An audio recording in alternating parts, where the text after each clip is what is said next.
Assalamualaikum warahmatullahi wabarakatuh. Innal hamdalillah nahmaduhu wa nasta'inuhu wa nastaghfiruh wa na'udzu billahi min syururi anfusina wa min sayyiati a'malina may yahdihillahu fala mudilla lahu wa may yudlilhu fala hadiyalah. Amma ba'd. Pertama dan yang paling utama, marilah kita panjatkan puja sepenuh jiwa dan juga puji sepenuh hati kehadirat Allah Subhanahu wa taala yang mana dengan limpahan rahmatnya sehingga kita bisa diberikan kesehatan dan juga menikmati indahnya iman dan Islam. Semoga salawat dan salam juga tetap tercurahkan kepada Nabiullah Muhammad SAW yang telah menunjukkan kita dengan risalahnya, yakni ad-dinul Islam. Pada kesempatan yang berbahagia ini, marilah kita meningkatkan takwa kita kepada Allah Subhanahu wa taala.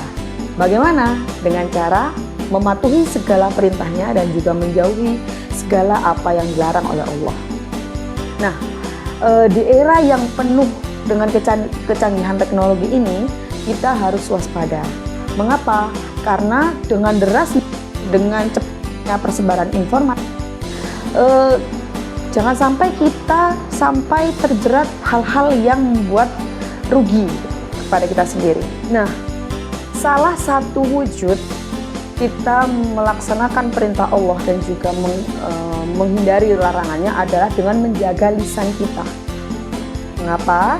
Karena salah sedikit saja kata-kata yang menyakitkan untuk orang lain itu nanti akan merugikan kita sendiri juga, gitu. Nah, dengan percepatan ini kita harus menjaga diri, tapi juga bisa menjadi ladang dakwah untuk kita. Jadi dengan berkembangnya teknologi yang sangat cepat ini, kita bisa mengirimkan doa-doa, mengirimkan ketika kita tadarus, mengingatkan kebaikan-kebaikan secara tertulis, gitu. Nah, akan tetapi perlu kita ingat, kita juga harus tabayun dulu atau mengecek kembali apakah sumber ini sudah benar atau belum. Karena kalau tidak, jangan-jangan nanti kita sendiri yang akan terjerat kasus hukum. Dalam sebuah hadis dijelaskan, inna rajula sa'ala Rasulullah sallallahu alaihi wasallam ayyul muslimina khairan qala man salimal muslimuna min lisanihi wa yadihi.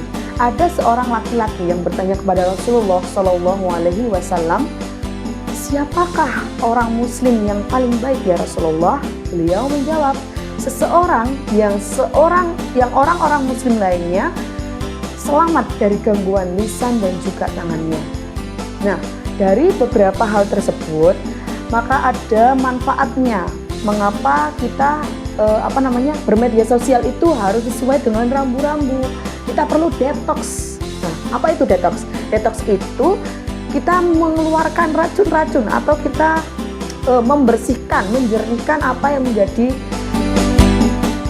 perkataan kita, bukan hanya yang secara lisan, secara langsung, maupun yang secara tertulis, gitu. Nah, manfaatnya salah satunya yang pertama adalah menjunjung tinggi etika dalam berkomunikasi. Mengapa perlu? Karena di dalam media sosial atau dunia maya itu kita tidak secara langsung bertatap muka dengan orang yang kita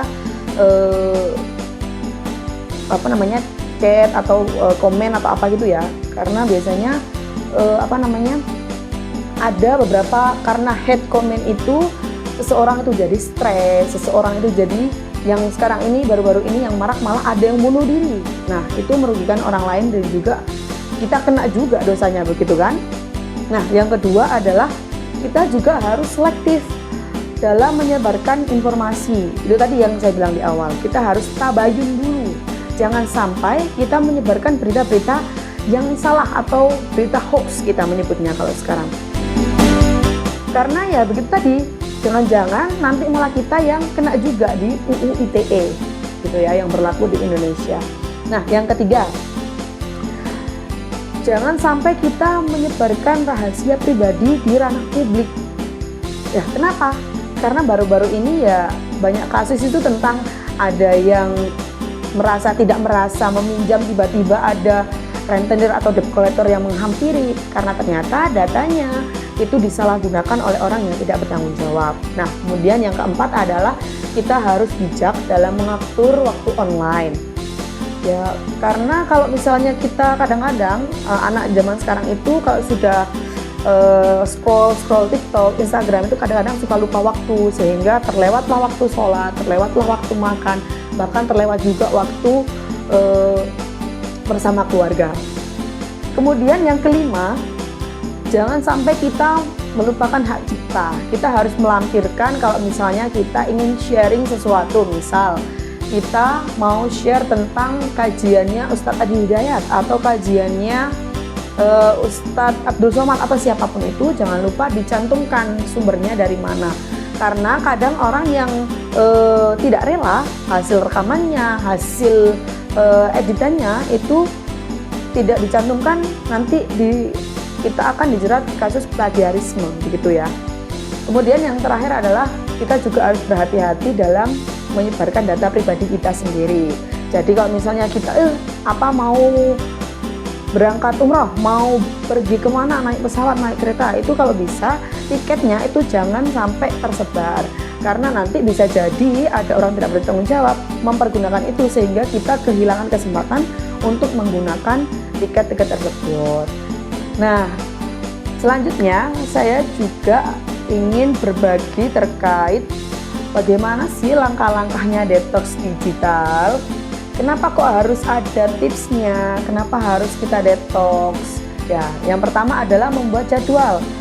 Jadi misalnya kalau kita membatasi dalam seminggu, misalnya hari Ahad kita jadwalkan untuk no gadget. Jadi benar-benar khusus waktu untuk bercengkrama dengan keluarga atau membaca buku.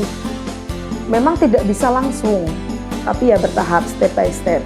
Tapi insya Allah kalau kita rutin dan kita komitmen, lah kita akan bisa dengan sendirinya nanti akan bijak dalam menggunakan media sosial itu sendiri. Nah, kemudian yang kedua adalah kita atur notifikasi.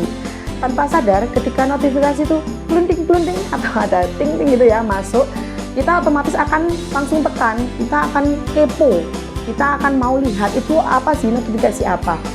Nah, itu kalau bisa kita atur dalam jam-jam tertentu atau kalau perlu dimatikan. Dinyalakan waktu kita sudah sedikit longgar gitu ya.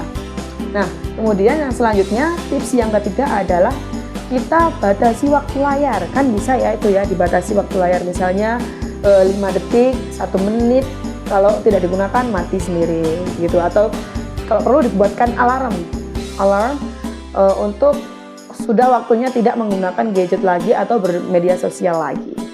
Nah, kemudian yang keempat adalah memperbanyak aktivitas fisik, baik bersama teman, bersama keluarga, bersama rekan kerja, yang aktivitasnya itu lebih kepada menjalin hubungan dengan orang-orang di dunia nyata. Jadi kayak olahraga, berjalan kaki, jogging misalnya, begitu. Nah, mungkin cukup sekian yang bisa saya sampaikan, kurang dan lebihnya saya mohon maaf. Nasrul minallah wa fathun qarib wa basyiril mu'minin. Assalamualaikum warahmatullahi wabarakatuh.